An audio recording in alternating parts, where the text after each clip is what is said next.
the moral air we breathe is not the result of any one religious or philosophical influence, but it's a complex mixture of many.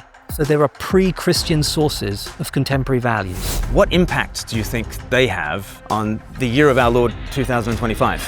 There are what we might call anti-Christian sources of contemporary values. Think of Thomas Paine, the arch-infidel. As much as he was reacting against Christianity, he was reacting against it for some profoundly Christian-ish reasons. There are non-Christian sources of contemporary values. There are values that resonate hugely with a Christianized culture and that we can applaud and that we ought to applaud wherever we find it. Where you really see the special place and dignity of humanity is God the human. The logos, the rationality by which heaven and earth operate, is now and forever will be human. You could not have a greater grounding for your humanism, James, than to become a Christian, right? Because I can't wait. it can be arranged. If I became convinced that something that looked like a person actually had no interiority and was not a person, it would not be immoral to end their life. That does follow from my position. Weaknesses should not be exploited for the benefit of the powerful, but actually the weak should be helped and lifted up. That actually their weakness is a cause for pity. You believe in compassion, don't you? Can we truly say that the air we breathe is Christian? Yes! Hello, everybody! Can we get a big cheer for the camera? I feel so loved. Thank you, everyone. That was actually, I've never asked a crowd for that before, and it feels really good. Thank you. In case you don't know who on earth I am, I'm James Croft. I am the University Chaplain and Lead Faith Advisor here at the University of Sussex. I didn't choose the title. I'm aware it's very pompous. What it means is that my job is to support and facilitate the work of a team of about 15 chaplains representing different religious and philosophical traditions, from Orthodox Christianity to paganism to Buddhism to humanism, which is the tradition that I represent. One of the purposes of the chaplaincy here at Sussex is to improve our students' religious literacy and their understanding about religious worldviews, and to engage people in discussion across lines of religious difference. I don't know if you've noticed, but we live in a very polarized world right now, and a lot of our political and religious discourse is very, very unpleasant. And we hope that by getting people into a room who don't necessarily have all the same beliefs to talk with each other in a respectful way, yeah, that's what we're here for. Okay, good. Excellent. Then we can help moderate a little bit this climate in which we're living that is so polarized and difficult. And that's why I'm so delighted to have Glen Scrivener with me tonight from, yes, fans of Glen, you can applaud him. I came to know of Glen's work through his YouTube channel, Speak Life. I have been watching it obsessively for like 2 years. I find it absolutely fascinating. And when I discovered that he was in Eastbourne, just down the road, I thought, well, we have to have Glen come here and do an event at the university. So I'm very grateful to you for accepting the invitation, and to Thomas, who's done so much amazing work making us look so extraordinary. I had no idea they were doing any of this. So this is like, wow, this is amazing. And I'm particularly grateful because what I've seen in your other conversations with people is a really intense, focused, but respectful and generous dialogue. And that's what I really like. And that's why I'm really excited to have you here. I want to turn over now to Glen to tell us a little bit about himself and who he is. And then after that, we'll hear from Daniel, who's one of our students studying international development here at the #1 university for international development in the world. And he is going to be our moderator for this evening. Now, Daniel only knew that he was going to be our moderator for this evening. So he has done an amazing thing in stepping into the shoes of someone who couldn't be here. And we're incredibly grateful to him. So can you also please welcome his friend Daniel?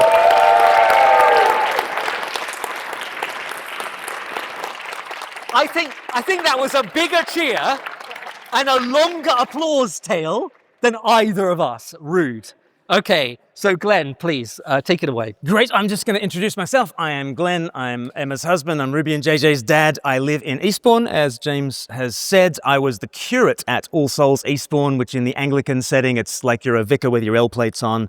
And I did that for about 3 years, and I've never left the place. So I've been in Eastbourne since 2007, which is the longest I've ever lived anywhere. Grew up in Australia. My wife's from Northern Ireland, and so she thinks that Eastbourne is halfway. And I let her think that, and that is the secret to a good marriage. So you'll hear lots more from me, but why don't we hear a little bit more from Daniel Prince? A round of applause for Daniel Prince.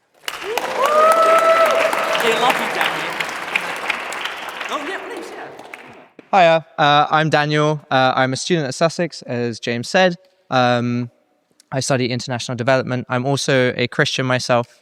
And yeah, really excited for the discourse tonight. Wait, biased? But yeah, so the way the evening will roughly run is we'll have both opening statements, first from Glen, then James, and then we'll have 20 minutes of open discussion where they can debate each other openly and hopefully not get too rowdy. And then we will open it over to the floor, and you guys, when you have questions, feel free to raise your hand during that time. And then, yeah, we'll just see the discourse. So I'm really excited for this. And I'm going to hand over to Glen to start with his opening statement. Fantastic. Thank you. So it's a real privilege to be here. Thank you so much, James, for opening up this beautiful space. I feel like this space is a little bit preaching to us about the message that we are to consider today in terms of, is Christianity the air we breathe? Here we are at a famously secular university, Sussex University, founded in the post-war years as a secular university, and yet here we are in the meeting house. It's not the chapel, but it is the meeting house, very much with a Quaker tradition behind it, and then it didn't have any of these sort of Christian accoutrements, did it, when it began, and then that's sort of been added in, and perhaps it's become more Christian, less Christian over the years. But it's interesting to me that even at a secular university, you need to have a meeting house. You need to have a space, you need to have a chaplaincy, and you need to have wonderful people like James to have pastoral care for the students that come here to Sussex University. And I want to say to you that that is very reminiscent of the Christianization of the West, I would say. My point this evening is that the West in particular has been Christianized in a certain way. My point is not that Christianity depends on the West. It really doesn't. When you look at the places where the Church of Jesus Christ is growing all over the world, it tends to be in sub-Saharan Africa and some places in Southeast Asia and Iran and South America. But there might be signs of rebirth and renewal in North America and Europe. You never know, but it does tend to be those from non-Western places that are leading the way in terms of Christian witness in the world, and I think that's a wonderful thing. So my point this evening is not really that Christianity depends on the West. It really doesn't. I do think the West depends on Christianity, and I do think that the Christian tradition and 2,000 years of Christianization has shaped the West and has been the predominant shaper and influencer on the West. Not to deny that there have been other tributaries into Western civilization, but Christianity has the greatest say among those tributaries. It also has tended to shape the way that we view those other influences on the West, such that even as we reach for examples in other cultures of the ethics and the virtues, the values that we admire, we tend to do that through Christian spectacles. And I mean that even if you've never set foot inside a church, even if you've never opened the Bible. I do think that we in the West tend to be a lot more Christian than we have ever imagined. I mentioned that I'm from Australia. I go back to Sydney quite often, and one of the first things that hits me as I come off the plane is the smell of the atmosphere. Australia is just mentholated by the eucalyptus trees, all these gum trees, billions and billions of gum trees. It's like a cough syrup kind of carried upon the breeze. You feel incredibly alpine fresh when you go to Australia. It smells so sweet. And it was fascinating the first time I went back to Sydney and I smelt the air again. And I was like, oh, it smells so sweet. I never realized it smelt so sweet when I lived in Sydney. You have to kind of leave your atmosphere and then return to your atmosphere in order to notice the kind of culture, the kind of environment that you're in.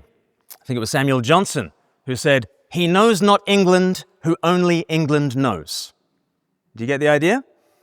You might think you know England because you were born and bred in England, but actually, you might be at a disadvantage. There might be other immigrants like me coming to England who can spot things in your culture that were invisible to you because it was just the air that you breathe. So I think the air we breathe works at an atmospheric level. I think it works in terms of culture. I think it also works in terms of the morals, in terms of the intuitions, in terms of the virtues, the values that we tend to hold dear. We might not be aware of these invisible influences on us most of the time. It's like the air that we breathe.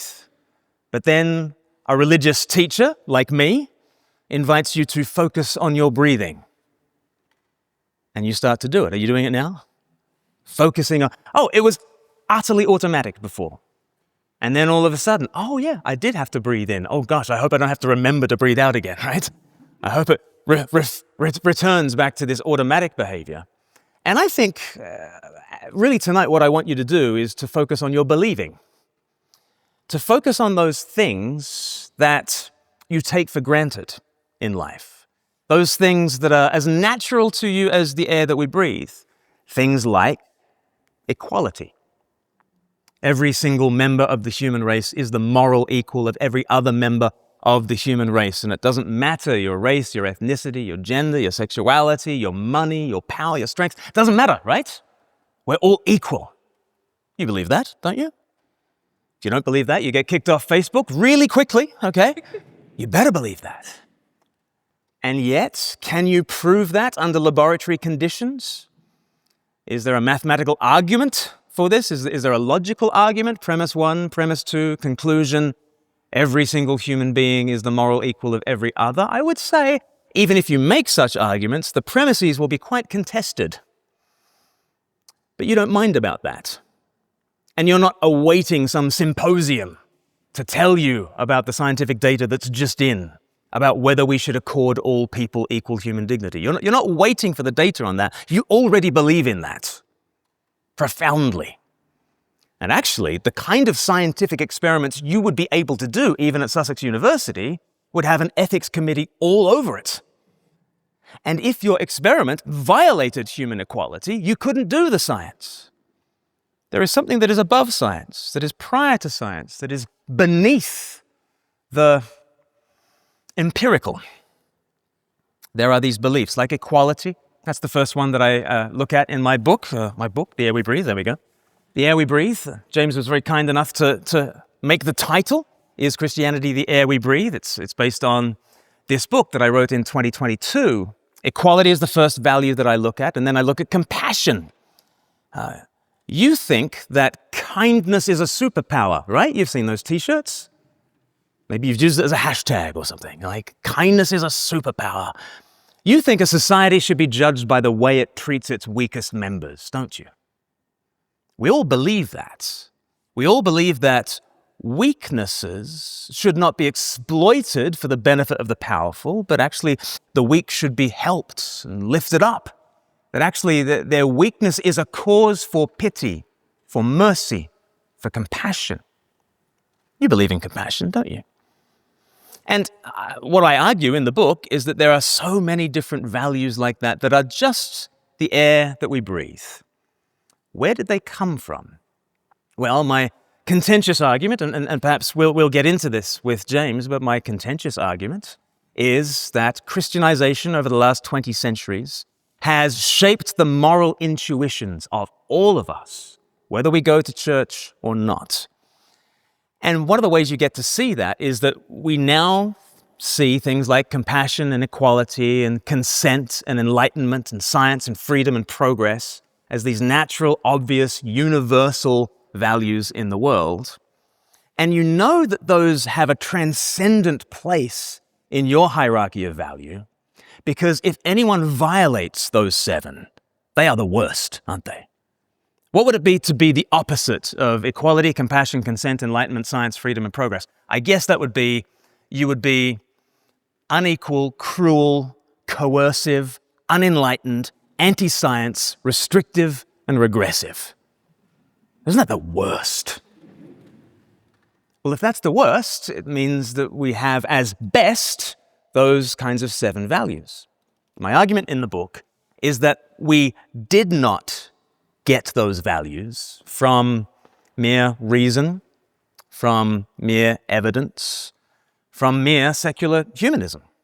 We did not get those values from such secular sources, and I might even throw in an even more contentious claim that we could not get those values from a merely secular frame, from merely looking at the world as matter in motion. I don't think you get to something like human rights simply from the science, from the evidence, from reason. This is not a mathematically provable doctrine, and yet it is something that most of us probably in this room believe. But I think historically, the idea that inherent in every human being is this equal moral worth and dignity, such that you as an individual, your rights cannot be traded off against the greater good, but that if some tyrant wants to say, well, screw your rights, we're going to go in this direction, you have a claim to justice, a claim to your rights. Well, where did such things come from? You don't have to be a Christian to say or to see that such rights come from Christianity. Someone like Yuval Noah Harari, not at all a Christian, a secular Jew, an atheist. He says that human rights, like God and heaven, is merely a story that we have told ourselves. After all, as Harari says, if you cut a human being open, you look inside, you don't find any rights.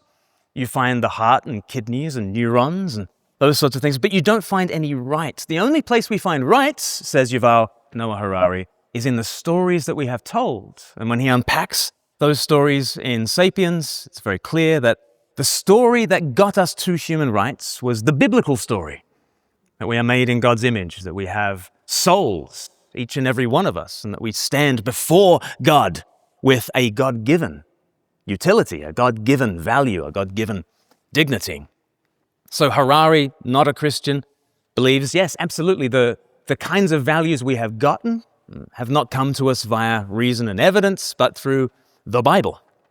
You might turn to somebody like Peter Singer, an Australian ethicist, philosopher. He says that universal human rights is again the fruit of Christianization. He's quite cagey about whether he would ever sign the Universal Declaration of Human Rights, because he's very clear that from biblical foundations, we have gotten to this quite secularized view of what theologians would call the image of God.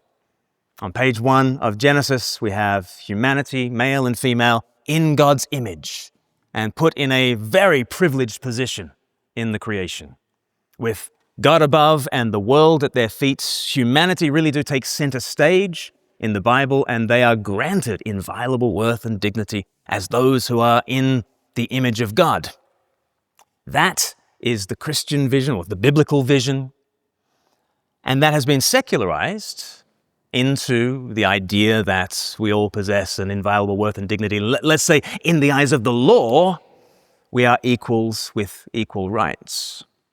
But even in the drafting of the Universal Declaration of Human Rights, John Humphreys, the Canadian who actually drafted up the Universal Declaration of Human Rights, he wrote in his journal after, he said, what we have achieved is largely the Christian ethic without the tommy rot. For him, tommy rot just means the bunkum, the boulder dash, right, of religious Christian metaphysics. We've largely got the Christian ethics, but without any of the metaphysical nonsense that would require us to go to church on a Sunday morning. And so I think you look to somebody like a Yuval Noah Harari, you look to somebody like a Peter Singer, you look back to somebody like a Friedrich Nietzsche, who saw compassion as this poison. Pity thwarts the law of evolution, which is the law of selection. Selection is the survival of the fittest, and therefore the sacrifice of the weakest. Nietzsche, a profoundly anti-Christian philosopher, said, when you break off belief in God, you don't get to keep your humanist beliefs. You don't get to keep that belief in the inviolable dignity of and worth of humanity. On what basis do you get to keep that humanism? Nietzsche said, well, you've got to go the whole hog. You can't just substitute good for God. You can't just erect capital G goodness up into the sky and call it humanism, because all those things have actually derived from Christianity. There are lots of things I disagree with Friedrich Nietzsche on. This is one thing that I agree with him about, that the kind of values that we take for granted, the air that we breathe, has been a very Christianized air. Here we are at university. Where did universities come from? Well, universities are a very distinctive development in medieval Christendom. They've now gone global. Universities have become universal. But the kind of liberal arts education that you are receiving is the sort of thing that actually the medieval monks and nuns wanted you to have. So the cathedral schools would begin with the trivium, in which you would learn things like arithmetic, geometry. You would learn grammar, logic, and rhetoric. And then after mastering the trivium, it would be followed by arithmetic, geometry, music, and astronomy. That was the quadrivium. And the cathedral schools eventually developed into universities like Oxford and Cambridge. By the 1200s, it wasn't just Oxford and Cambridge, and it wasn't just Paris and Bologna. In the following century, another 20 were added, and in the next century, another 100 were added. Like these universities, these places that are not purely vocational. And they're not simply the school of a philosopher, and they're not simply bolted on to a religious assembly, but they are a foundation in the liberal arts. That kind of rounded education has a very distinctively Christian heritage to you. And so even if you don't want to thank Christianity for anything else, you might want to thank Christianity for the degree that you're doing, because I think we are in profoundly Christian waters. We are breathing profoundly Christianized air. Let me just finish with this. I have a friend called Sally from my university days. She is still a secular humanist. She once said to me via a letter, we wrote letters to each other back in the day. This was in the 1900s, so this is ancient. And she said to me in one letter, I hope you realize, Glenn, I could never be a person of faith. And in the correspondence, we sort of went back and forth because I just thought to myself, Sally, you believe in so many things that you cannot prove, touch, taste, feel.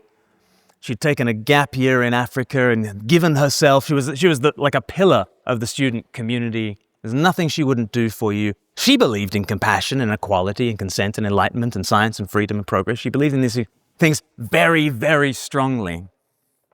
But she also thought that it was a godless universe. And over the course of our correspondence, I wanted to convince her of a number of things. I just wanted to say to her, Sally, I think you are a believer. You believe in things like human rights. You believe in them very deeply. They shape your life from the ground up. But I also want to convince you that that is a very particular belief to hold. It's not natural. It's not obvious. It's not universal. And your stated belief in a godless universe is at odds in your very strong belief in human rights. And constantly with the Sallys of the world, what I'm trying to say is secular, humanist, pick one. I don't think you can have both. But I do think you can be Christian humanists. And I would absolutely recommend, if you're a Christian, be a humanist. And I'd recommend that if you're a humanist, be a Christian, right? I think it's a match made in heaven, very genuinely. That was a good one. Oh, thank you.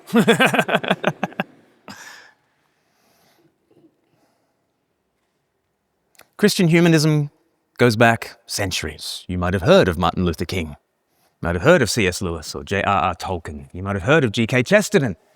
You might have heard of Calvin or Erasmus or any number of Christians who are also very happy to own the term humanist. I am a Christian humanist. And I think that God the human, Jesus Christ, is the foundation, really, for believing that human value, human dignity is supreme in that way. So, to humanists, I invite you to become Christians. And to Christians, I invite you to be humanists. Thank you.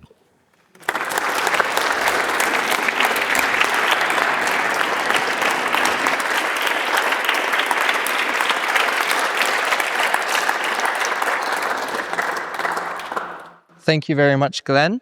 We will now be moving over to the opening statement from James. So, James. Thank you. And thank you, Glenn. That was really wonderful. And I can't wait for our discussion. I think it's going to be really fruitful.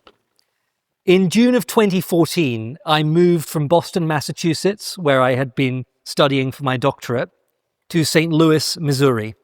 And I moved there to help lead a humanist congregation. So think of a church with weekly meetings, small groups for fellowship, music, community, just without God or religion. And I was going to be their equivalent of a minister. Just 2 months after I arrived in the city on August 9th, Mike Brown, an unarmed black teenager, was shot and killed by a white police officer in Ferguson, just a 15-minute drive from the congregation I served. And the city exploded with activism.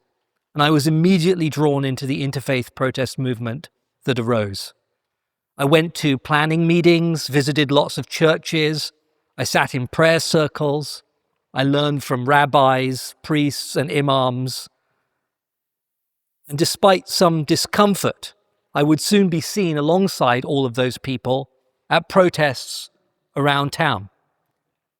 My clergy friends and I marched together, held vigils together, spoke at rallies together, blocked streets together, shut down shopping malls together, and went to jail together.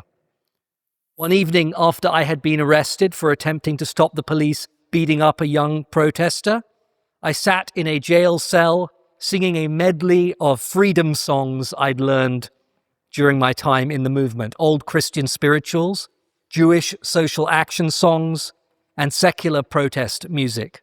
And let me tell you, jail cells have the best acoustics, even better than this room here. Our movement included people from all over the world, representing many different faiths, and in my case, non-religious philosophies like humanism.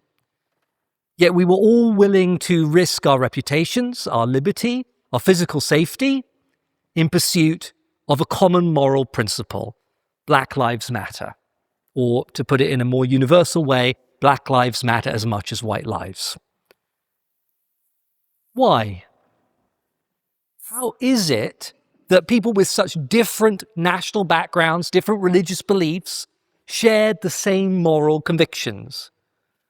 Well, Glenn has just given you one type of answer, and he gives it in his book, The Air We Breathe. Our modern belief in values such as freedom, kindness, progress, equality, at least in the West, comes at root from Christianity. These Christian values, he writes, are now so all-pervasive that we consider them to be universal, obvious, and natural.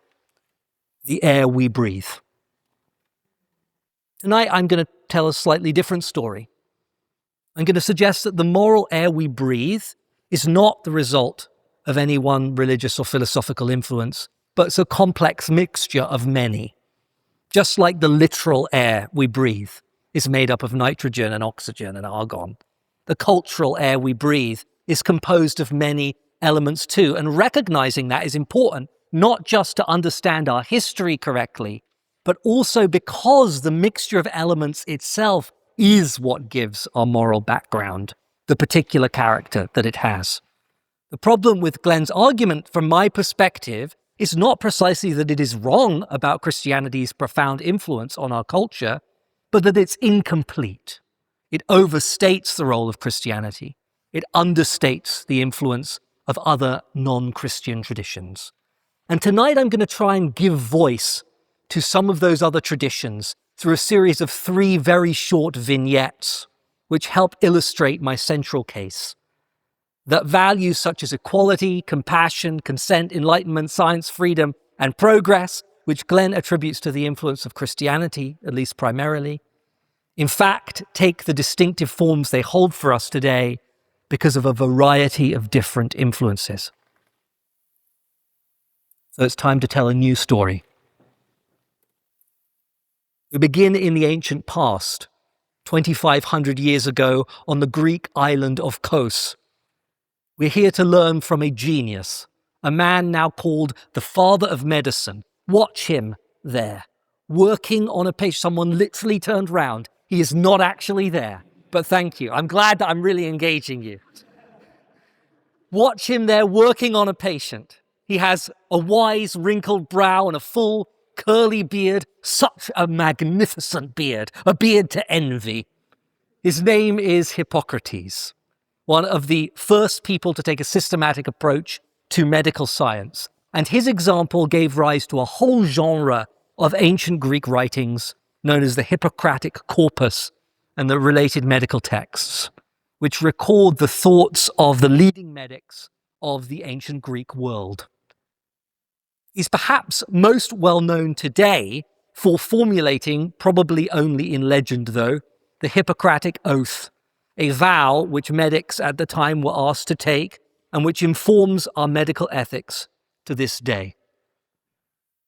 One scholar of ancient Greece, H.C. Baldry, observes that the Hippocratic Oath promised proper treatment of all patients, female and male, free and slave.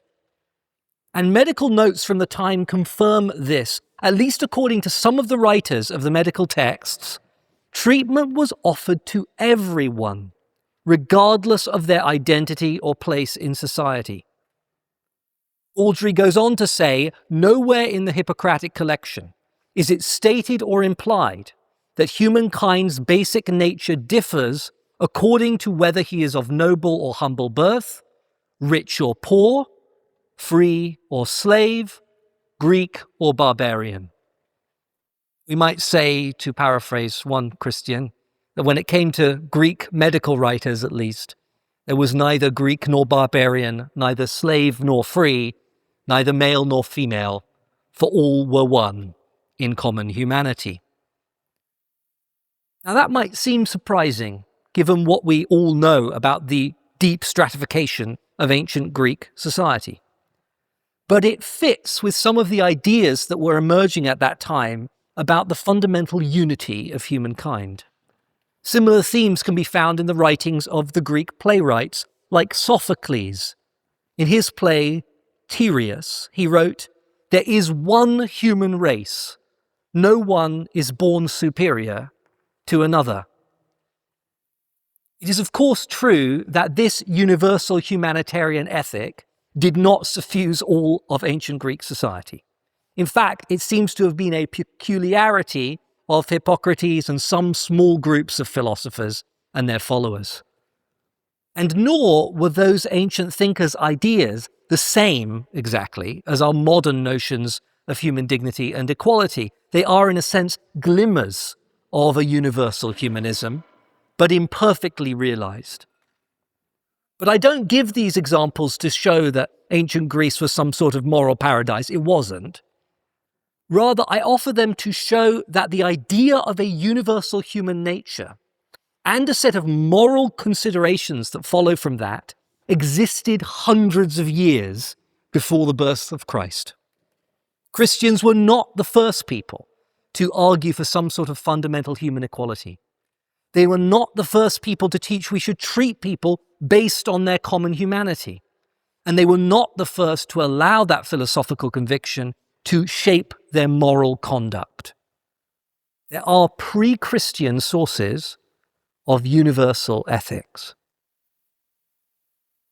Back into our time machine. Now we're much closer to home temporally and physically because we're traveling to the late 18th century and to Lewis, a charming town not 5 miles from here. And we're here to observe a meeting of the Headstrong Club, a debating society might have hosted debates like this. And it made its home in an upstairs room of the White Hart pub. And yes, you can still visit the pub today. I can see you're nodding. You've probably been there. And we're here, not because you look like a person who hang around in pubs. I'm not making a personal comment about you particularly. You just seem enthusiastic about it. We're here because one of the members of the Headstrong Club was one of the most influential intellectual figures in history, Thomas Paine. Now, Paine was known for his fiery quill. He was an author. That sounds a bit wrong now I say it. But he was an author, a magazine editor, an essayist. He most likely penned an anonymous essay decrying the execrable commerce of slavery and calling for its abolition. But it was his pamphlets, especially one called Common Sense, that cemented him as one of the most influential figures of the modern age. He was staunchly anti-monarchist, pro-democracy. He advocated that men who were not property owners should still be able to vote, which was radical at the time, and fiercely abolitionist. Paine wrote reams of arguments against arbitrary authority and in favor of a people's right to govern themselves, becoming one of the early heroes and inspirations for the American Revolution. But Paine was also a staunch deist, meaning that he did not believe in a personal God, and he was deeply critical of all religious institutions, including Christianity. In The Age of Reason, he wrote, and I absolutely love this quote, "I do not believe in the creed professed by any church that I know of. My own mind is my own church. Whenever we read the obscene stories, the voluptuous debaucheries, the cruel and torturous executions, the unrelenting vindictiveness with which more than half the Bible is filled, it would be more consistent that we call it the word of a demon than the word of God. For my part, I sincerely detest it, as I detest everything that is cruel." And you thought Richard Dawkins was tough on God. For his critiques of Christianity, Paine became despised by the leading Christian figures in his time. In pulpits across America and the United Kingdom, he was called the arch-infidel and corrupter of youth, both titles I aspire to myself. But he was also reviled for his moral ideas. Revolutionary-era Americans were disturbed by his rejection of divine authority, his belief that non-Christians can be as moral as Christians, and this is really important, for his advocacy on behalf of human equality. You might think, given what Glen has just said, that Christians would have applauded Paine's insistence on the political equality of all people. If Glen's correct, after all, that is where our belief in equality comes from. But when Paine presented his most staunch defenses of these positions, the church did not praise, but persecuted him. Remember, we are talking about a time when a majority of Western countries were monarchies. Many of them claimed that the monarch had a divine right to rule, so Paine's ideas were viewed as destabilizing and dangerous by the leading Christian figures of the day, and they routinely demonized him for his pro-equality beliefs. But we recognize now that Paine was an extraordinary moral visionary, one of the few people who can genuinely be called one of the fathers of the American Revolution. His ideas powerfully shaped American moral discourse, influencing both the Declaration of Independence and the American Constitution. And that document, when it was finally published, was entirely unique in its time.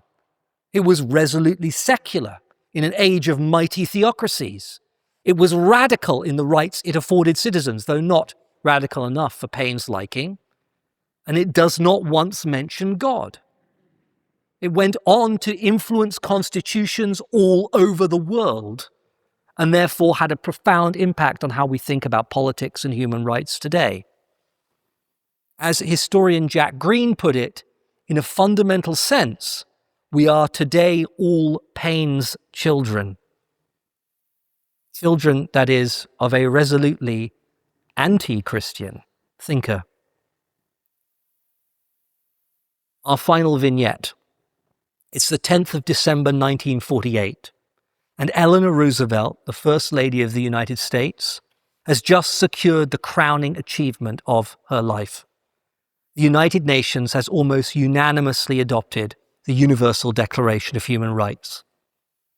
As chair of the UN Commission on Human Rights, she had overseen the drafting of the declaration and had expertly navigated treacherous political waters to ensure its adoption. Not one country voted against, although a few abstained. The declaration has, of course, shaped human rights discourse ever since, and can perhaps lay claim to being the most significant moral document ever created by humankind, though I understand that Glenn might propose the Bible for that slot. Since we're asking today about the sources of our contemporary values, we should probably ask who and what ideas were most influential on the content of that declaration. And if Glenn's thesis is correct, we might expect Christian ideas to have been the primary influence. Is this what we find? Not exactly. Historians and scholars of human rights accept that there were numerous figures who influenced what became the final draft of the Declaration, but for the sake of time this evening, I'm going to focus just on two people, the most important, Charles Malik and P.C. Chang. Now, Malik was a Greek Orthodox Christian, born in Lebanon, a diplomat and philosopher with a view of human rights firmly grounded in a Christian metaphysical set of assumptions, including the idea that our rights are a matter of natural law grounded by God. So he was sort of Glenn's guy, right? Chang was born in Tianjin, China, and was a quintessential Renaissance man, a playwright, a philosopher, an activist, super snappy dresser. Look up his young headshot on Google. He looks fine. He's amazing looking. And Chang thought that human rights could be grounded in a variety of metaphysical systems and stem from a range of cultural sources. And he defended a pluralistic, broadly secular approach to human rights. So you had a strict Orthodox Christian natural law theorist in Charles Malik. You had a pragmatist, pluralist Confucian in P.C. Chang on the other. And they fought. If you read the accounts of the debates they had when drafting the Universal Declaration of Human Rights, they sometimes seem like a two-person play, with just Malik and Chang going at it at each other, each advocating their own philosophical view. But who won? It's a simplistic question. It's not a fair one. They both had a profound influence. But if we were forced to pick a winner, it would have to be Chang. In the end, rather than the metaphysically specific, explicitly religious, Christian-informed document Malik wanted, we got a universal declaration which is secular, pluralist, and capable of endorsement from a variety of religious and non-religious perspectives. The UDHR did not include any reference to an explicit metaphysical grounding of rights. It was not grounded in Christian ideas of natural law, at least explicitly. It did not once mention God. And the reward was that it was almost unanimously adopted by every member of the United Nations. Here's the really cool thing for my argument. After growing up in China, Chang went to Columbia University in New York, where he studied under probably the world's most famous philosopher at the time, John Dewey. Dewey, one of the most influential and eloquent defenders of contemporary humanism ever. So the Universal Declaration of Human Rights we benefit from today was informed primarily by philosophical insights not of a Western Christian, but of a Chinese Confucian humanist. P.C. Chang is a non-Christian source of today's moral values. We've seen through our tour of history 3 things. First, Christianity did not originate the sorts of values Glen attributes to it. There were pre-Christian cultures and groups, like the medical writers of ancient Greece, starting to develop a more universal understanding of humankind, asserting that all people were not by nature different, but fundamentally equal. So there are pre-Christian sources of contemporary values. Second, there have been throughout history profoundly influential moral thinkers who not only grounded their moral thinking outside of Christianity, but who were seen by the Christians of their day as dangerous, un-Christian radicals for espousing precisely the sorts of moral positions that we now almost universally endorse. Think of Thomas Paine, the arch-infidel and corrupter of youth, hated by the church for actually trying to universalize moral principles. So there are what we might call anti-Christian sources of contemporary values. And third, we've seen how people who grew up outside the West, who grounded their thinking in non-Western assumptions, nonetheless profoundly shaped moral discourse. P.C. Chang and his central role in crafting the Universal Declaration of Human Rights. So there are non-Christian sources of contemporary values. And all that leaves me with a question. If it is informed by pre-Christian, anti-Christian, and non-Christian values and ideas, can we truly say that the air we breathe is Christian? I don't think so. How about you? Now we get to fight.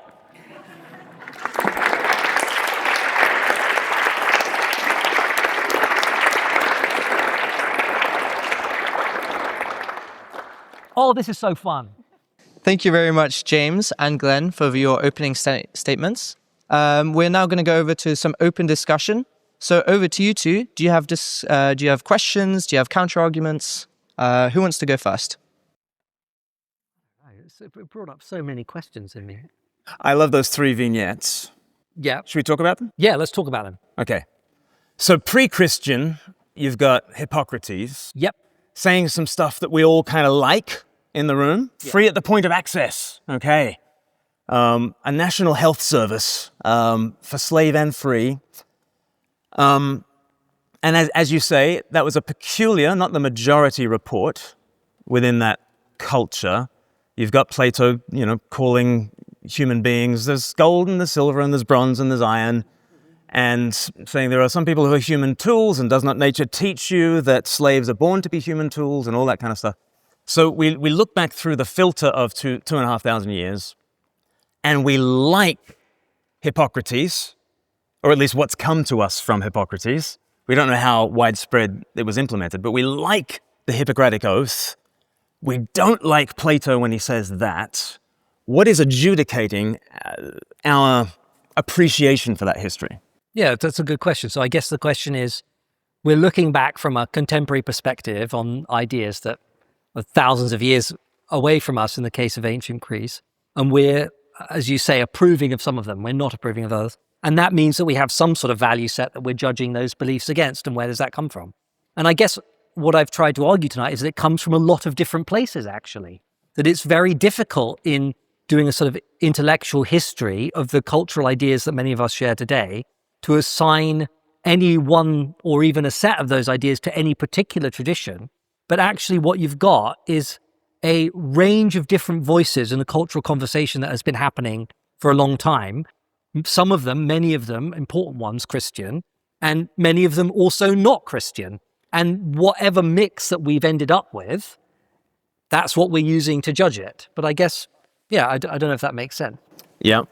And so there is a mix, there's whatever it is, 80% nitrogen and 20% oxygen and, fractions of a percent with carbon dioxide and things like that. So what percentage? I knew you were going to ask me this. The moment I decided to use that metaphor, extend that metaphor, I was like, he's going to ask what percentage is each bit. Because I don't mind at all that there's very, there are values that resonate hugely with a Christianized culture and that we can applaud and that we ought to applaud, wherever we find it, no matter what the source is. But I'm just not sure when you raise those who are a peculiar sect within a greater culture from 2,500 years ago, what impact do you think they have on the year of our Lord 2025? It's a great question. So one thing we might pose is, well, what did any of that stuff, that sort of nascent, sort of broad humanitarianism that seemed to be in some pockets of ancient Greek society, how much of an influence does that have on us today? Because it could have been there, it could have had no influence on us today at all, it could have just died out. And I think the answer is it probably had more influence than we think because of the way that ancient Greek philosophical ideas were folded into early Christianity. And I think that it's really underappreciated how much early Christian thinkers like John and Paul used pre-Christian Greek philosophical ideas, both explicitly and implicitly, in their own philosophical systems. I mean, at heart of it, you may disagree with this, but this is the way I see it. I think Jesus' life as an exemplar is very praiseworthy, and the things he is reported to have said are very provocative and morally interesting and very valuable in many cases, but they don't on their own constitute a full theology, like just the life and teachings of Jesus. And other Christian authors took on the job of fleshing out the philosophical framework that became something that looks like contemporary Christianity. And I think that when they did that, they imported a lot of Greek philosophical ideas. I mean, the obvious one is the idea of the Logos, which is a Greek philosophical idea. So they were explaining their whole Christian idea of God using Greek philosophical tools. But it's not just that. I mean, we see ideas in the letters of Paul, for instance, and it's not just me who's saying this. You've got, Christian professors who recognize the influence of Greek thought on Christianity. Like, I've got a list of them here. Professor Bad Bertzer, who is a history professor at Hillsdale College, which is a conservative private Christian university in the UK, who has written a lot about the influence of Greek philosophical thought on early Christian thinking. So I actually think that Greek thought did influence early Christianity quite a lot. And so if it's the case that then Christianity later influenced a lot of other things, well, it's partly also carrying forward that Greek influence. And I think that's kind of how it works. It all mixes together, and it's very difficult to tease apart who owns any of these ideas, which is why I want to kind of reject any narrative that says we own it. You'll notice I didn't say, humanists own human rights.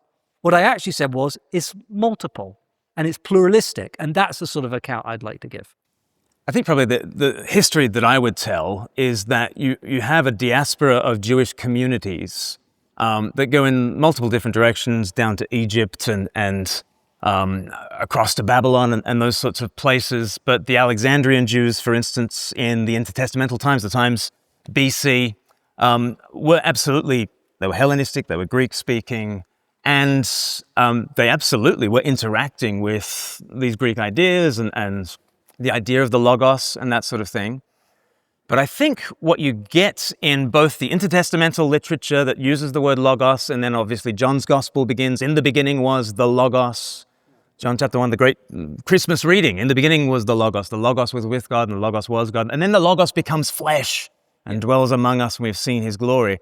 And that is a radical transmutation of the idea of an impersonal force in the Platonic idea, not a personal force. The Logos is not personal in his philosophy. To imagine that the Logos from which we get the idea of logic, from the reason, the operating system of the cosmos, in Platonic thought is impersonal, in Christian thought is deeply personal. And I think you as a humanist should be glad of that at the heart of reality is personhood rather than a mere abstraction. And I think in one sense, Plato had his realm of the good, but that realm of the good was not itself personal, was not itself therefore capable of goodness, but was an abstract realm of ideas. And Christians and Jews were always saying to the Greeks, and you're right that there was all sorts of interplay between biblical believers and the Greeks, But they were able to say to the Platonists, hey, you know how you believe in this thing called the good? Let me fill you in. Let me tell you who he really is. And there is a personal logos at the heart of creation. Now, you're right to say that you don't develop your theology simply from the words of Jesus in the Gospels. But I would say that you do develop your theology from an account of the personhood of Christ. That there is a personal reality behind this world, and therefore the invention of persons with their inviolable worth and dignity, that starts to become a possibility in a way that I don't think is possible if you merely stay with Platonism. And that logos takes flesh, becomes human, and enters into humanity. And as man, he takes the nature of man for all men, and I'm using men in the universal sense. And that's really important, that actually men and women are redeemed in the one man, Jesus Christ, which means that we must have a single human nature, right? If the man Christ Jesus, in assuming our humanity, has assumed the humanity of male and female, well, I guess there is a single human nature. For all our differences between men and women, there is this single human nature. And you start to have the building blocks for, I think, what we come to see as a kind of a humanism that develops over time. But you asked, did we just get the source of Platonism, and did we just leave the source of Platonism and have it as, one gas among many in the air that we breathe? And actually, what I would say is that becomes transmuted and transformed, and I would say, from a Christian point of view, redeemed in Christ and in the gospel in a quite new way. I guess the big picture question that we're sort of talking about here, at least it feels to me, is the relationship between some sort of metaphysical ideas and moral ideas. Right? And I think what you're saying is that the metaphysical innovation that Christianity brought to some of these earlier Greek ideas was making God personal, right? That's one of them, yeah. Right? And that has important moral implications because you can do things, as it were, with a personal God, morally speaking, that it doesn't make sense to sort of do with an impersonal God within your philosophical system. And I don't necessarily think that's wrong, in the sense that I've worked alongside many Christian ministers in my time as an activist and an interfaith person. That's a weird thing to say, but I don't know what to say. Someone who spends a lot of time in interfaith spaces. And I have seen how belief in the personhood of God, in not just Christians, but also Jews, Muslims, not so much Muslims because they have a different conception of God, but certainly Jews and Christians, has informed their moral behavior. Because they can say things like, well, they see other people as reflections of, or inhabited by, or whatever language you want to use, by God, right? And that is a very powerful moral idea. I don't doubt that for a second, and I've seen it inspire people to acts of great moral courage. What I want to say is, it's not the only way to get to that sort of moral commitment. Because I've also seen people inspired to acts of great moral courage who don't share those beliefs, but who get to those places through different sets of reasoning. And that's one of the reasons I started with Hippocrates, because they didn't have this idea of a personal God. What they had was their direct experience of working on people's bodies, right? What seems to have got them to a more universalistic way of thinking about humankind was looking inside people's bodies and seeing they were all the same. Now, you may think that that's not as good a philosophical basis for their moral behavior as the Christian story. You probably do think that. But actually it worked for them. It had the outcome we want, which is that they practiced their medicine in a more universal way, at least as far as we can tell, than we might have expected given the very stratified society in which they lived. And so I think what I'm trying to give is a sort of more PC Changish message, which is you keep that metaphysical commitment if it works for you and if it drives you to a good moral place. But other people do not share those commitments are going to get to the same place, because actually you can get there by reflecting on common human experience, or by taking a different view of God at all. And I think I want to say broaden out. Like, there are other ways to get to where you want to go. To get to where you want to go, but are there wrong ways you can go? So if the Greek doctor operates on this person, and they weren't able to do this 2,500 years ago, but let's just take the organs from a healthy person, give them to the king because the king is perishing or whatever. Like, would that be wrong with a capital W? Like, yeah. Yes, but before I answer that, it's important to note that Glenn is absolutely right. They could not do that. Hippocrates' medicine was rubbish. Right. Like today, we recognize his sort of philosophical approach to medicine, but his actual medical practice is appalling. Yeah. When you read what they did, it was a disaster. Don't go to a Greek doctor. Yeah, don't go to an ancient Greek doctor. They definitely couldn't do that. Yeah. So I would say that yes, there is such thing as an objective morality, and that it is wrong with a capital W to take the organs of a pauper and give them to a king. Right? I think that that's wrong with a capital W. Because I think that we can reason from common shared human experience and capacities to common moral worth. Why ought we? Yeah, sure. To do that? I understand the question. But that's what morality is. You're It's trying ought. to get from an is to an ought, right? And I'm saying it's all ought. Like, it goes I agree. Back. Yeah. Okay, so that's a great place to get to. So let's take a couple of steps back, because the question you're asking is one of the most profound and difficult philosophical questions that plagues anyone of any metaphysical view, which is, why should we be good? Like, why should we do the things that we think are good? Or what are the reasons for thinking that things are good? And my honest opinion, I don't think any philosophical perspective, including any religious perspective, has enormously convincing answers to this question, which may be one reason why there are so many different perspectives on it, because no one is convinced by one single set of answers. I think it's a genuinely difficult philosophical question. And yes, it's difficult for humanists, but honestly, I think Christian answers to this question are pretty bad as well. And we can talk about them too. But if I was to give you my least bad account of it, I think that we have to start from where we are and accept that our experience is infused with valence, right? We experience some things positively and we experience some things negatively. We don't have a neutral, purely sensory experience of the world. We like looking at some colors and not others, or some brightnesses and not others. We enjoy some physical sensations and not others. We like certain social interactions and not others. All parts of our experience come with a valence attached to it, like a filter through which we see the world. And that is not, we can't understand what it means to be human absent of that. And once we accept that reality of ourselves, we can start to ask, well, is that true of other people?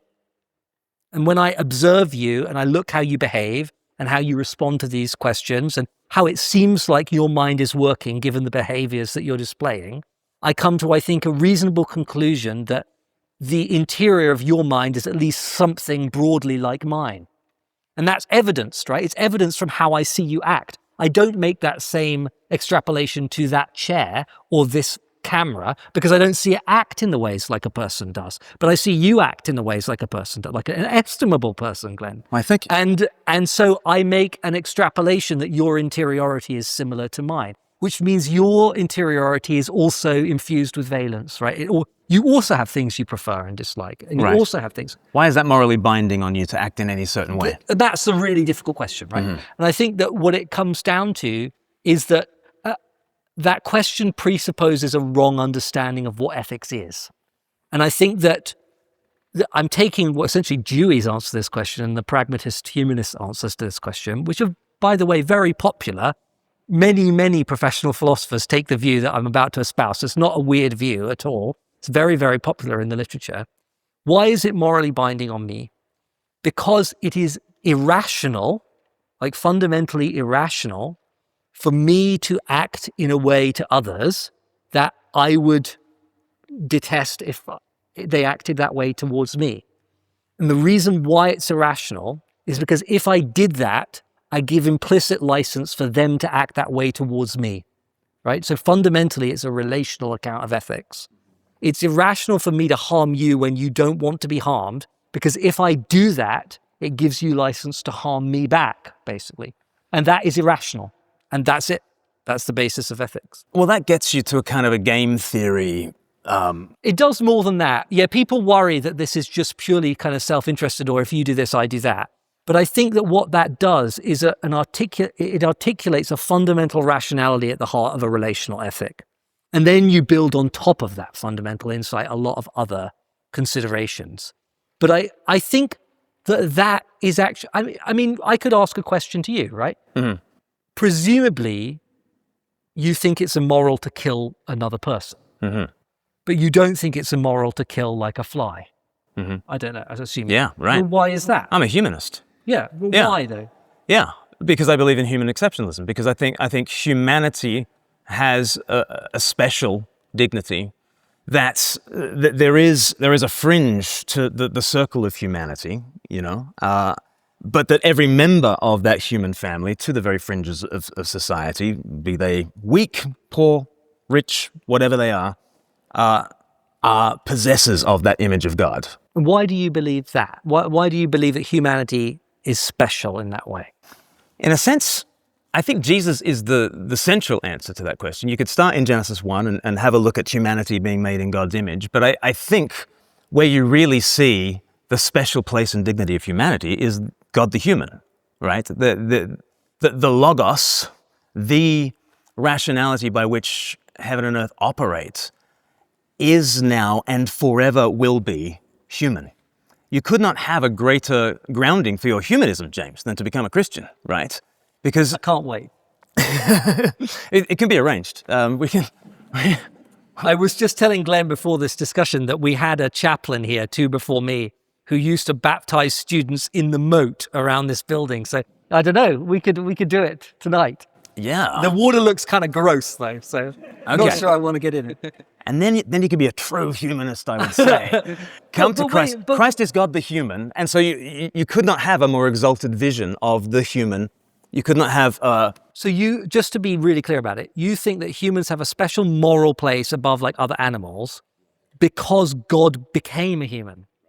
But why does that mean all other humans who God didn't become have an elevated moral place? Right, because we are destined to participate in his humanity and therefore to participate in the life of God. This is what the whole show is about. That's something you say, right? But you have to justify that as well, right? And we can keep doing this, and we can both keep saying why that to the grounds of our moral convictions. And I don't think anyone is ultimately going to be satisfied by the answers that we get down to. I really don't. I don't think that you have a watertight logical argument to defend your position. Okay. And I mean, I accept that mine is a pragmatic, ethical account. But I don't see why your preferences or the valence of somebody else's preferences obligates you to act in any certain way, especially when you're talking about the king and the pauper. Yeah. Why shouldn't the kidney of the pauper go to the king to save the king's life? The king's more valuable. Why is there an equality of moral value between the two? Because of their capacity for morally valenced experience, right? Because there's no evidence that the pauper is incapable of having the same sort of moral experiences as the king, basically. But the king is differently valued in all sorts of ways. He has more money. Yep. He has more political power. Yeah. He has soldiers. He has all sorts of things in which his value is greater. But why is morality the one thing in which they're equal? So you're right. There are lots of ways that we make distinctions between people, and there are many differences between people. We're definitely not all the same. But I guess what I'm arguing is that we nonetheless all have a similar broad experience of the world, and we experience things through this kind of valence filter, which is not precisely the same for all people, but is roughly the same, such that we can observe them having great experiences and negative experiences and seeing what gives them those experiences. And I just don't see the evidence that a poorer person in a kingdom, this is a very kind of medieval example, actually has a different type of experience to a king. Now, my moral position, and I'm causing myself problems here by explaining it more than I should, but I think you should learn from it, so it's good. My moral position is consistent in the sense that other non-human animals, I think we should give them moral consideration based on their capacity for experience as well. And I think that does mean that we shouldn't treat a microbe or some other tiny living thing that has no capacity for experience similarly to the way we treat a cat or a dog, similarly to the way we treat an ape, similarly to the way we treat a human. And it's precisely that capacity for different levels of experience, sort of the complex cognitive capacities that we have, that enable us to make those moral judgments. Mm-hmm. How are we for time? I was going to say, I don't want to interrupt. Do interrupt. That's what you're for. We are running, pretty much on time. We are going to open up to questions. Thomas, I'm not sure. Am I meant to run with the mic to find people with questions? Yeah? Cool. What people are thinking of questions, can I ask you one just to get the conversation going? Yeah. Cool.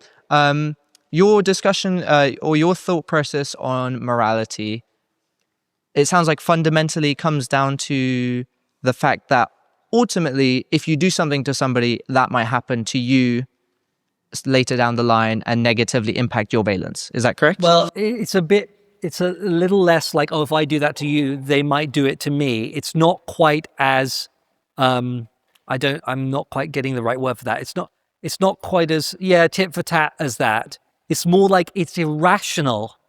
It's fundamentally irrational for me to care about my own valence experience, which is inherent to my nature. I can't not care about it, and deny consideration of others, because that opens the possibility of them denying the value of my experience, and that is irrational. It's not about the doing a particular thing to them that they might do to you. It's more about undermining the rational appreciation of the mutuality of our experience. That was a really wanky way to say that. It's nice sentence. I like Does that mean that fundamentally, if you were in a forest with another human being and you knew guaranteed that there was absolutely no way that anybody would find out and ever pay back the fact that you're about to shoot him?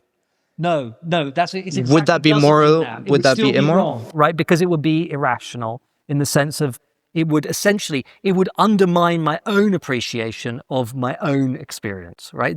It would be irrational. It's not about the effects to society of people doing this. It's not about what they might do back to you. It is about living consistently with one's own experience of the world.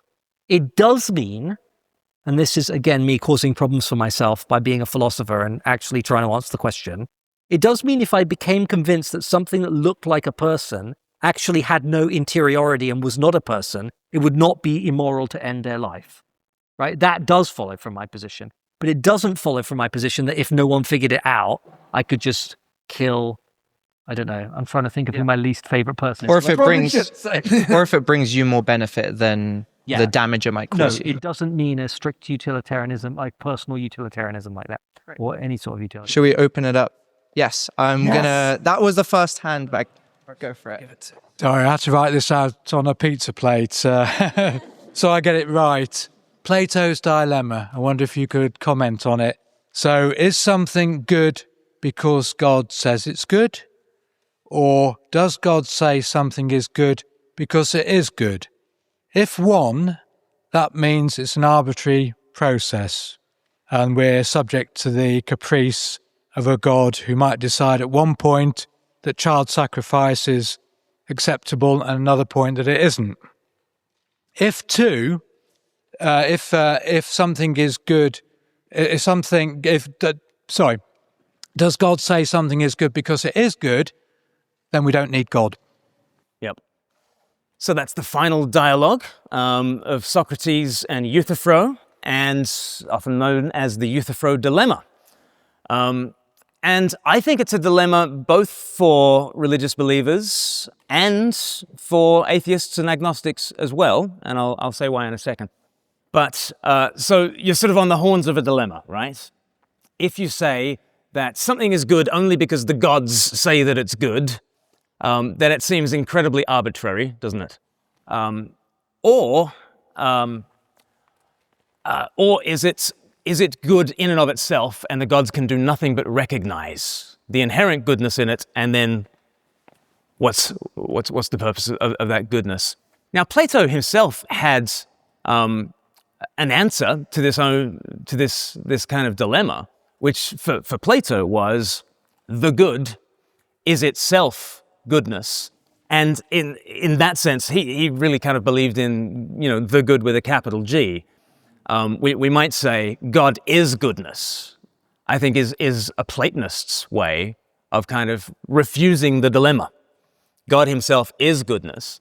I don't know how satisfying people in this room find that. I actually don't find that very satisfying until you do that move that I mentioned earlier, that the Jews and the Christians around the dot were interacting with a lot of Platonists and Neoplatonists, and they were introducing people to the one who is goodness himself, who is a person, who is himself capable of morally valent kind of behavior.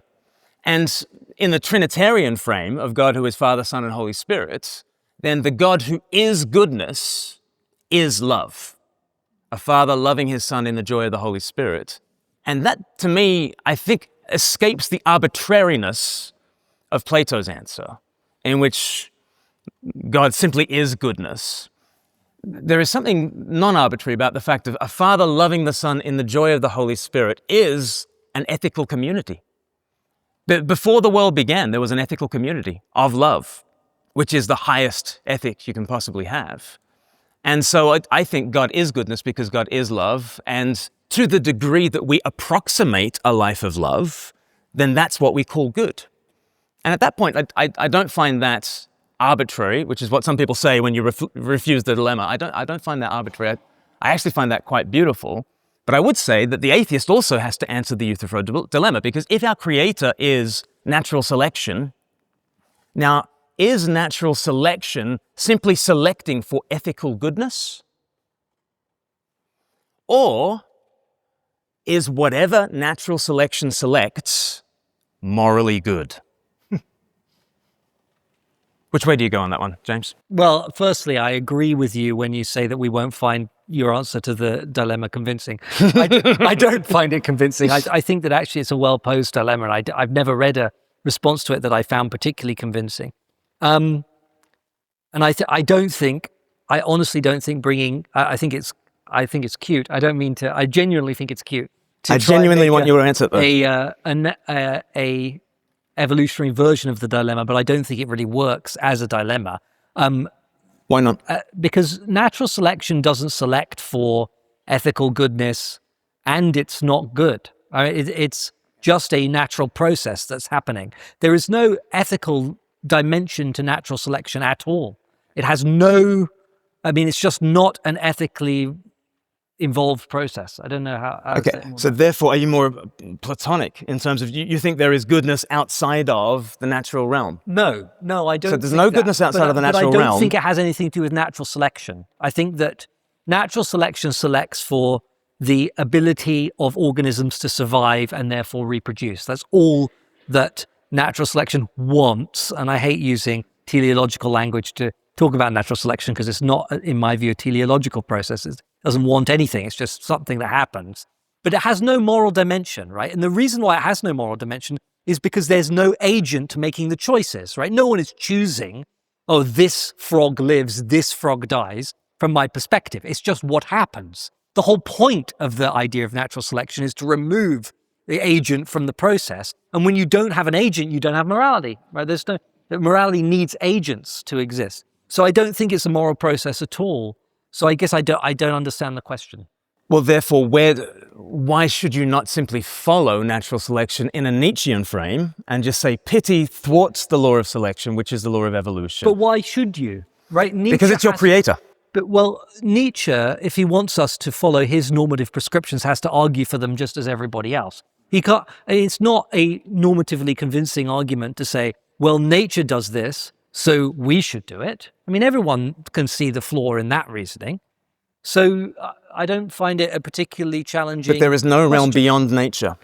No, that I think actually I'm a weird sort of humanist in that I don't even like to call myself a naturalist because I don't think the concept of the supernatural is sensible at all. I don't think it makes any sense. I think it is logically inconceivable. I think that there can only be the natural. Everything that is natural. Right. And I think that actually there's a conceptual incoherence in the idea of the supernatural. But what nature selects for is not pity, it's not compassion, it's not Correct. the inviolable worth and dignity of people. Correct. And nature is all there is. Yes. So where is this moral judgment? Yeah. So, great question. If all that had evolved on this planet had been like tadpoles, and that was the extent that life got to, it went from amoebas to something like tadpoles, there would be no ethics in the universe. We would live in an ethics-free universe. I think that's pretty obvious. And I think if the globe was wiped out tomorrow by some horrible disaster and there was no life left on it and there was no life in the universe, there would be no ethics in the universe. Ethics is something that happens when organisms with the capacity for valenced experience are in community with each other. I think that it's very doubtful that there would be any such thing as ethics if there was only one person living on the earth. Some people disagree and they say people might have ethical responsibilities to themselves. I'm not sure about that. I could go either way on that one, but I'm quite confident in saying there would be no ethics if there was nothing capable of thinking about their own behavior. I mean, an essential prerequisite of any ethics is that something is able to reflect on whether it should do something or not. If we were unable to do that, the whole discourse of ethics would be meaningless. And this is something important about the argument I made earlier. We start from there, right? We're not adding something into the universe when we say, oh, ethics. We come into the world as ethical creatures inherently. We can't help but be. And ethics, the philosophical ethics, is the intellectual task of trying to deal with the reality of our ethical existence that pre-existed. Ethical theories are just like scientific theories in that regard. Scientific theories try to understand physical reality, but physical reality already existed. Well, ethical theories try and understand ethical reality, and ethical reality already exists because we live in community with each other. So it's not some secret source that's added on top. It's something that we are born into by members of the human community. I don't know if that made any sense. It sounded awesome, though, to me at least. Oh, I was just going to say, James, I like that you used Hippocrates as an example because I'm a big fan of Hippocrates. But I was just interested if you knew of a particular account. I think Plutarch and Galen give an example, some of his early biographers as well, where he's invited to by the Persian king to treat him. And he actually refuses because he says that he wouldn't treat a barbarian. Now, obviously, that's really representative of sort of Greek thought where there are Greeks and barbarians. So I was just wondering on your kind of thoughts about that. So the question is about the refusal to treat a barbarian. And was it? So as I said when I introduced that little vignette, it is a very imperfect glimmer of a more universal humanistic appreciation of the worth of humankind. And I tried to make this point really clearly too. Ancient Greek society was hugely stratified by all those sorts of considerations, by sex, by nationality, by citizen or not, slave or free. Like all those distinctions were incredibly important. It was a very unjust society from our perspective. And so I totally take your point that there would have been people who absolutely would have refused to treat a slave, or there would have been people who... But the important thing for my argument was there were some who didn't, and they wrote that they didn't, and they wrote why they didn't. They were in a minority, certainly, but they had a philosophical framework that enabled them to appreciate something more like a universal humanism. There were even some people in Aristotle's time who, for instance, advocated against slavery because they thought that everyone was born equal and no one should be morally superior to another. They called slavery an offense against reason and against nature. And we know that they existed because Aristotle wrote about how wrong they were and why slavery was really good, actually. And he would only have done that if he was arguing against people who he writes about whose arguments he thinks were wrong. So my point there was not to say this was a widespread practice or culturally accepted by everybody, but that there are other pre-Christian roots to getting to some of the sort of ethical positions that we have today. And we see glimmers of those, like little flecks of gold among what was truly a massive pile of shit in ancient Greece. And I guess I would only say to that, why do we like whoever Aristotle is arguing against versus Aristotle in that punch-up? What is it up here? And if it's this, this person testifies to a nascent humanism that's in the bud and it will come into full flower, again, that seems metaphysically extravagant to have this humanism that sort of hangs in the ether waiting to be developed into. That actually sounds to me a very theological vision of what the world actually is, that the world is somehow aiming towards the kind of humanism of 1948. But I'm not making the claim that going to necessarily happen, right? That the place we've got to morally is either the ultimate place or the necessary place where culture must have developed to. I'm not making any sort of teleological claim here. I'm just saying that as a matter of fact, people reasoned from their pre-Christian philosophical assumptions using their experience of real human bodies to a more universalistic ethic, and that suggests to me that it can be done without Christianity. That's all I'm saying. I'm not saying that it necessarily was about to happen or that it was destined to occur. I don't think that's true. In fact, I think we're living through a time of profound backsliding on humanistic values, and that's perfectly in line with my philosophy, because I don't think that humanity has any sort of destiny, and I don't think the universe has any sort of moral arc. So the fact we're going backwards morally as a society is very consistent with my humanistic point of view. How can it be going backwards if there's no moral arc? Because forwards and backwards is a relative statement. It's not necessarily absolute. So is the moral arc. Okay, well, I guess that if you see, I guess I was thinking of the moral arc in that statement as something akin to in the quote that Martin Luther King popularized about the arc of history is long, but it bends towards justice. So humanists would say, no, it don't. It bends towards justice if we bend it, but there's no like God with his finger on the arc to make sure that it happens. And there is a fundamental difference in view, I think, between many theistic accounts of the development of ideas of justice and humanistic accounts. I think it's not exactly an accident, but certainly contingent that moral progress happens and that it can stop. But that doesn't mean I'm unable to recognize moral progress, because I'm judging it against that bedrock of human experience that I talked about. So that's what I'm judging it against. But it's not against the sort of plan of history. All right, shall we move on? I think there's a question at the front. We're doing really good, Glenn. I'm really proud of us. Hi. Hi. So my question is, since all the mystical traditions and religions around the world teach us about divine love and experiencing oneness with God, so why should moral values and principles solely come from Christianity? And isn't the idea of good and bad something relative depending on someone's culture and perspective?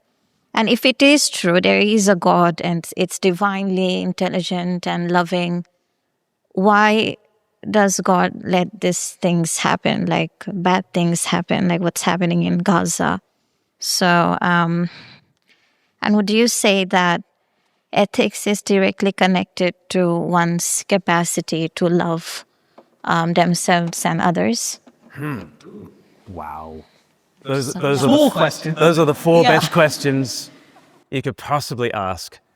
So I think all sorts of religious traditions get all sorts of things right at all sorts of junctures. But I do think the idea of persons in communion, the idea that God is love, I think is something that Christians are uniquely able to say because of the very peculiar doctrine that Christians hold about who God is. God is Father, Son, and Holy Spirit bound together, persons in community, persons in love, such that we have come from love, we're shaped by love, we're determined for love, and our destiny is to find our place in that love of God. And in the various traditions in the world, there is all sorts of yearning for that kind of communion. There's all sorts of yearning for God, I think, in that sense. But metaphysically, ontologically, the grounding, I think, that the scriptures give to who this God is a unique kind of a thing. We were thinking about persons as quite distinctive beings in this world. Persons are not the same thing as things. Martin Buber, informed by the Bible, said you can have an it relationship, which is impersonal. You can have an I-it relationship, in which you're a person and the other thing. And the Christian vision is the great I am, is himself, in the Christian tradition, the Son of the Father filled with the Spirit. And you can have an I-thou relationship with the God of the universe. And that's why I-thou relationships, i.e. love, is the greatest thing on the Christian understanding. Why is there evil, darkness, and suffering in this world? Well, if God is light and life and love, then we experience the world as darkness and death and disconnection. And the Bible says that we've turned from light. And when you turn from light, you get into darkness. And when you turn from love, you get into disconnection. When you turn from life, you get into death. But what has the God of the Bible done? Well, the Son of the Father, full of the Holy Spirit, the Logos, Jesus Christ, has come into our darkness and death and disconnection. He took our darkness on the cross, took our death on the cross, took our disconnection on the cross. And then he rises up again and he says to us in the darkness, do you want my light? If you are feeling disconnection, do you want my connection? Do you want my love? If you're living in death, do you want my life forever? That's the kind of the Christian story. And I can't claim to have looked into every single religious tradition in the world, but certainly when I hold that story up, I think it resonates with the deepest yearnings, certainly of my heart. And I think it tells a kind of an unimprovable story in which the highest figure has descended to the lowest depth in order to have the biggest impact on the most number of people for all eternity. So there are dimensions to this story that I think are unimprovable, and that's why I shoot my mouth off about Jesus the whole time. Great, thank you. Next question. Hiya. I suppose this question's for Glenn, but obviously open to both. What I wanted to ask is, would it undermine the claim that Christianity is the air we breathe if it turns out, as James has been saying, that through their conscience and imagination, human beings can catch on to, say, truths of morality, in the sense that, and away from Christ, in the sense that, isn't the point instead that, well, this is the question, it's Christianity that sort of best sustains those ideas. So if you look at the culture that's been brought about because it was largely Christian, you might think those moral ideas have been defended and still are, perhaps as the best example, say, around the world. So yeah, that's the question. Is it up to so much about whether we could have got here without Christianity, or is it rather about what best sustains these ideas that we all agree on? Yeah, really good question. And a lot of people tonight have used that language in conversation before the debate, and then in the debate, and now that language of, would we have gotten to human rights without Jesus? And my thinking on that is basically, to even say that, I could answer yes to that question. Okay, for the sake of argument, let me grant you, yeah, you can. There are all sorts of paths up the mountain called Mount Rights. Let's just think about what Mount Rights is. Apparently, there is a transcendent value to human beings that extends to the very fringes of the human family, and is exceptional such that it doesn't quite transfer beyond that circle.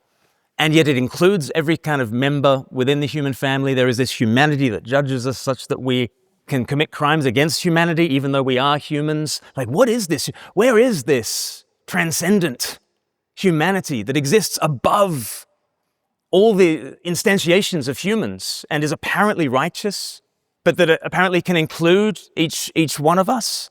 Like, it is a peculiarly theological view, I think, of all reality, to believe in human rights and to believe that various traditions can aim towards that summit. So you're quite right to say there is a contingency to Christian history, the way that it's unfolded, and I'm happy to admit that. But as soon as you say we would have gotten here anyway, I think you're admitting to living in the kind of universe in which humanity is transcendent. In a sense that goes kind of beyond nature and beyond the vicissitudes of our kind of little squabbling animalistic warfare. There is this humanity above that. And as soon as you start saying that, it sounds to me like you're describing Christianity in lots of ways. I feel the need to respond to that because I think that it articulates an important difference of perspective that is quite subtle, that I think is important to tease apart. Because the picture that Glenn just offered about what human rights are, Mount Rights, love the metaphor, is not actually, I think, an accurate description of how at least international human rights discourse actually describes human rights. It is explicitly not how the Universal Declaration of Human Rights talks about rights, for instance. It does not claim that human beings are transcendent and separate from the rest of reality. That language was advocated for by people like Charles Malick, who felt, like Glenn, that it was essential to have a metaphysical grounding like that in order to advance the ideals of human rights. But other people like Chang said, no, it's not. We don't need that sort of language in this document. And in fact, it would undermine the success of it as an international document because it would prevent people who have different metaphysical assumptions from signing on to it. I think it's pretty clear who's correct about that. The profound success of the idea of human rights is partly because it refused to engage in the sort of theological language that Glenn has just imposed upon it.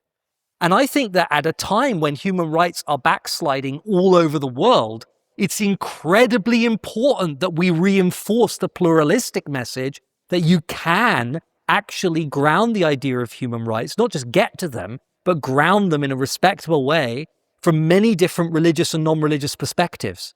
I am really scared at a time of rising Christian nationalism, which has profound influence over the US government, with the largest military force ever in the history of the world, saying that human rights is an explicitly Christian concept and owned by that religious community. Because I don't like really what they're doing with that power that they have and the concepts that they're using to gain the support of the electorate there. So I think actually it's quite important to protect what the actual language of things like the Universal Declaration of Human Rights is, which doesn't claim a transcendent metaphysical status for human beings. It doesn't do that on purpose. Because it's pragmatic.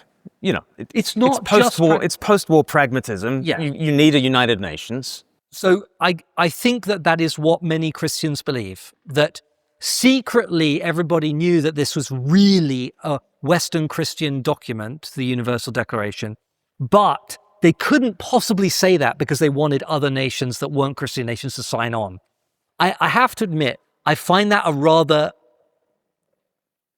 I'm trying to be polite, I find it a rather condescending attitude to the peoples of the rest of the world who have their own rich religious and philosophical traditions, to tell them, people like P.C. Chang was an expert in Confucian philosophy and thought And that in you Christianity. So P.C. Chan is standing at the fringes of things, between Confucian and Christian theology. He was not a Christian. So I'm not saying he was a Christian. I think you've got to be careful about this, because this is where I think it becomes a bit culturally colonialist, this argument. Chang was a Chinese man. He was born in China. He was raised in China. He described himself as a Confucian. His writings are filled with references to Confucian texts. He was very deeply committed to his own intellectual ideas that he himself did not understand as Christian. To say that actually they were Christian because he spent some of his time as an undergraduate and as a doctoral student in America suggests to me a view of the world that kind of says, well, once you've come into contact with Christian ideas, they own you. And everything else you might say about your ideas and about your identity is not legitimate, that in fact we can claim that. Yes, he was an internationalist, right? Like Charles Malick. He was a Lebanese Christian who also traveled all over the world. Like Roosevelt, like Humphreys. Yeah, like all of them. Like Jack Maritain. Yes, and that's exactly my point, which is that these people were bringing together the best of multiple intellectual and religious traditions and trying to craft something that articulated moral similarities that united them, and that my perspective is we should be welcoming to that and generous. Yes. Say, yes, actually your Confucianism does get you to where my humanism gets me, and your Christianity gets you to where, this person's Islam gets them. We don't actually, I don't know what's to be gained, and I think there's rather a lot to be lost by saying, well, no, but actually it's all Christian. Well, there's different ways of being paternalistic. And one way of being paternalistic is basically to say all the different religious traditions of the world are kind of saying the same thing. They're just wearing slightly different clothing, but they're basically all about the same thing. Yeah. I think that can be a paternalistic way. I agree. And I don't take that view. Yeah. I think that's very paternalistic. Yeah, I agree with that. They don't all have the same view. Yeah. I was very pleased to hear you mention Thomas Paine, as he's been an influence of me. But I have to admit, even as a fan of the guy, that he could be a bit of a pain in the posterior. He was, let's face it, pretty useless as a husband, not much better as a father, a terrible employee, and an often rather faithless friend. So how do the speakers get round this gap between the high moral principles that not just Thomas Paine, but a great many other people have preached, and the relentless failure of their own and obviously everyone else's personal lives? Who wants to go first? Well, I mean, in the age of reason, as much as he was reacting against Christianity, he was reacting against it for some profoundly Christian-ish reasons. I mean, he looked back at medieval times as a vast sandy desert with no shrub on the horizon. But we have come to the sunny uplands and to the verdant kind of greenery of rationalism and Enlightenment humanism. What's profoundly fascinating to me about that is that is a very biblical way of framing life. Is he Moses, right? Is he Moses going through the desert, coming into the promised land, and he hasn't left behind Egypt, he's left behind horrible medieval Christendom. And he kind of got that from some Protestantism and from some hyper-Protestantism of the Quakers that he kind of grew up within. But even right at the end of his life, he was asked what he believed. He said, I believe in human equality, and I believe that we should act justly, love mercy, and treat all as equals, right? And the Christians in the room, you'll be able to recognize how fundamentally Christian that is. He says, I believe that we should act justly, love mercy, and the verse in Micah chapter 6 is, and walk humbly with our God. But he's doing the Nietzschean thing. He's doing what Nietzsche says that we always do. When we think we've gotten rid of God, the good kind of sneaks back in a suspiciously Christian kind of frame. And so Thomas Paine was very much anti-monarchist, and I think a lot of the Christians, certainly a lot of the Christians in the UK, in Britain rather, were against him because of his republicanism. And those arguments about the equality of all people was kind of infused with the political strife that was going on in the day. But yeah, Thomas Paine was not, you wouldn't have him to babysit your kids, I don't think. I mean, I'll just say briefly, I just attribute it to the fact that we're evolved organisms and not very good at keeping ourselves to our own moral principles. I recognize countless ways in which I do not live up to the principles I have expressed, hopefully eloquently this evening. I mean, I'll just give you an example to keep myself honest. I eat animals. I think it's morally wrong to eat animals. I'm totally convinced that we should not eat animals. I do. What can I say? I suck. I'm a human being, and I'm incapable of consistently living by my own values. Right, I think it's one more question. We are wary of the time. However, we will have a time afterwards where people can come and speak. If you're okay to go to the pub afterwards, I'm going to the pub later. The reason why I'm saying to take one question now is because it's almost 9 when we said we'd end, and we want to give people social permission to leave if they need to leave. So we'll take one more now, but if you want to hang around and ask questions, we're both going to Falmer Bar afterwards, and we're going to close it out, it sounds like. Okay, James, earlier you said that if you don't have an agent, you don't have morality, and you can use your own rationality and your personal life experiences to determine like the level of morality. And I was going to ask, so how, if everyone has their own different personal and rational experiences, as a world we live in, how can we all just determine our morality on our personal life experiences without offending someone else? And you saying if you don't have an agent, you don't have morality, wouldn't that also suggest that there has to be something higher than ourselves that could lead to the overall judgment and the overall morality and conclude that? Great questions. I'll try and take the second one first. I think no is the answer to the second question. I think that when I said without an agent we don't have any morality, what I mean is if there is nothing in the universe acting and able to reflect on whether it should do A over B, then I don't see how logically we can have any sort of discourse that looks like ethics there, because no one's making any choices about how to act, right? And so it seems to me just inherent in the concept of morality that it involves deciding whether or not to do something. And I don't know that there's a coherent idea of morality that doesn't encode that.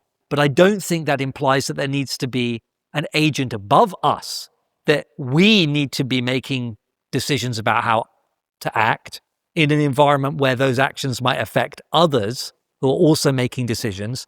And that mutuality seems to me enough to establish a moral community. I don't think there needs to be anything above that. I think there needs to be like two people, basically. And then you've got some sort of ethical considerations coming into play. Remind me of your first question. So, how can we depend our own rationality on our own personal life experiences? Because if you find something that's irrational, but I don't, who's now right? Or who can hold the ultimate judgment of that argument? No one gets the ultimate judgment, right? It is a process of discourse, a process of rational discourse. Just like no one has the ultimate judgment of whether a scientific theory is right or whether an interpretation of Hamlet is right. No one has the authority to declare that any of these theories are ultimately correct. What we do is we come together and we engage in discourse and we offer reasons for our view and evidence in support of our view. And we expect and hope that the other people will be responsive to those evidence and that reasons. And hopefully the best argument prevails. But it's not like anyone gets to decide what's correct in any of these cases. It's just a matter of rational discourse. Thank you. We will now just have the final closing statements of each. Oh, I hadn't prepared one, for sure. Oh, okay. Yeah, sure. Is that okay? Go ahead. Who's do you want to go? No, you go first. Go on, you go first. I'll just say thank you.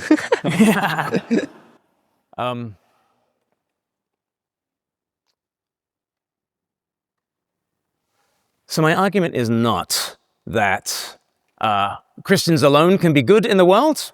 My argument is not that there haven't been other sources of influence on the West, but my argument is 20 centuries of Christianization has had a profound effect on our moral intuitions, such that we even look to those other tributaries through Christian lenses. We select not Aristotle, but the anti-slavery guy. You know, we don't like the personal life of Thomas Paine, but we do like some of his very biblical sounding philosophy. And there are all sorts of tributaries into our modern experience of the world. But we still, and I would include even James in this, we still look out at the world through some profoundly Christian spectacles. And I do not find it convincing that simply being rational will get you to a belief in human rights or the kind of humanism that James actually prizes. I still think that it's a post hoc rationalization of some pretty Christian intuitions. He wants to get to those Christian intuitions via different routes. I don't think we got to those Christian intuitions via secular methods, and I don't think we can get to those Christian intuitions via secular methods. Thanks. James? Thank you, Glenn. I also want to say what my argument isn't, because it's easier for me to think about what to say if I just copy what Glenn has said, but kind of switch out the conclusions. If what we're arguing tonight is whether Christianity has been profoundly influenced on how we all think about the world, on our culture today, on our institutions, even on our moral thinking, then I agree, it has been profoundly influential. Christianity has shaped so much about our modern lives, and I know that personally as someone who went to a secondary school founded by a dean of St. Paul's Cathedral and then to a college that was designed initially to train dissenting Christian ministers. So I would be the last person to say that Christianity hasn't had a profound impact on our lives today. And some of it's even been good. But I want to embrace a generous pluralism. I want Glenn to be able to honestly and full-throatedly say that his values are based on, grounded in, maybe even indistinguishable from his Christianity, and for me to accept that fully as a true statement about how he thinks and lives his life. And I also want to say that my values, my beliefs, my way of living is grounded in my humanism. And I want to believe my Muslim friends when they say that their beliefs come from their Muslim faith, and my Jewish friends when they say that it comes from their Judaism. I think in a world which is increasingly polarized by differences in religion, political views, and many different things that divide us, it's critically important to accept that people will come to shared moral convictions about how we treat each other from very different positions, and maybe those positions are not even deficient, even though they're different to our own. That is, in fact, why we host these sorts of discussions here at the chaplaincy of the University of Sussex, and why I'm so delighted that so many of you came to see it tonight. Honestly, I've tried to host conversations like this over the past couple of years since I became the lead chaplain here, and most of them no one has come to. So I was expecting really not many people to be here. So I'm incredibly delighted that you are even interested in having this conversation and having it seriously with us this evening. So I guess the most important thing I want to leave you with is a sense of gratitude. I hope I'm speaking on behalf of everyone, that you're willing to come and engage in this discussion because I think it's important. And whoever you agree with, I hope you'll keep thinking. So thank you very much. And I hope to see you in the bar after we've cleaned up. Thank you. And well done to you.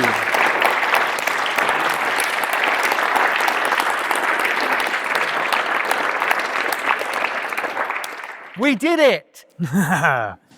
As James said, they will be around. They'll be in Farmer Bar. So feel free to ask lots of questions. Other than that, if you could help stack the chairs, that would be great. If not, feel free to leave through the exits. Thank you, everyone. Glenn, that was so fun. Thank you, James. Yeah, I appreciate it. Love it. Thank you. You're really good at this. Brilliant. You too.